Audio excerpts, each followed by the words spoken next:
आखिरी किराएदार कहते हैं कुछ मकान सिर्फ ईंट और सीमेंट से नहीं बनते। कुछ दीवारें रहस्यों से भरी होती हैं और उनमें रहने वालों को कभी चैन नहीं मिलता। एक छोटे से शहर में एक पुराना मकान था, मकान नंबर 13। बरसों से वो मकान खाली पड़ा था।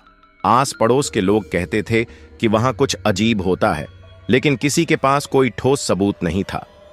फिर एक दिन एक नया किराएदार आया। नाम था रवि।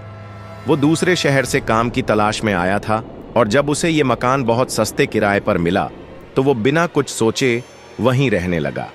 मकान मालिक ने उसे सिर्फ एक बात कही थी, रात को 12 बजे के बाद कमरे से बाहर मत निकलना।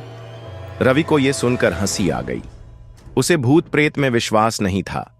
उसकी पहली रात बिल्कुल सामान्य थी, लेकिन जैसे ही घड़ी में 12 बजे उसे हल्की हल्की आवाजें सुनाई देने लगीं।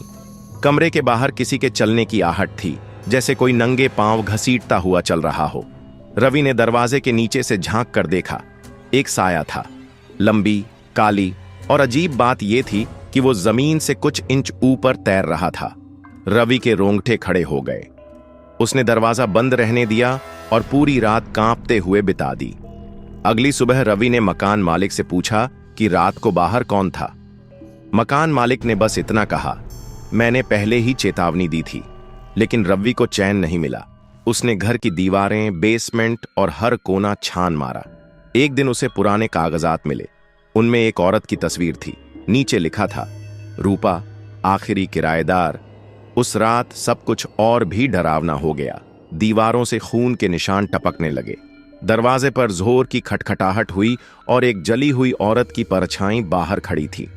वो औरत बोली, मैं भी तेरी तरह किराएदार थी, लेकिन मकान मालिक ने मुझे मार डाला। मेरी आत्मा अब यहीं भटकती है। हर किराएदार मेरी कहानी सुनता है और फिर हमेशा के लिए यहीं रह जाता है। अगली सुबह रवि गायब था। मकान बंद था। कोई नहीं जानता उसके साथ क्या हुआ। आज भी मकान नंबर 13 वैसे ही खड़ा है और हफ्ते भर बाद वहां एक नया किराएदार आ गया है। मकान मालिक ने फिर वही बात दोहराई, रात को 12 बजे के बाद कमरे से बाहर मत निकलना। अगर आपको यह कहानी पसंद आई तो ऐसी ही और कहानियां देखने के लिए इस वीडियो को लाइक और शेयर करें और हां, चैनल को सब्सक्राइब करना ना भूलें।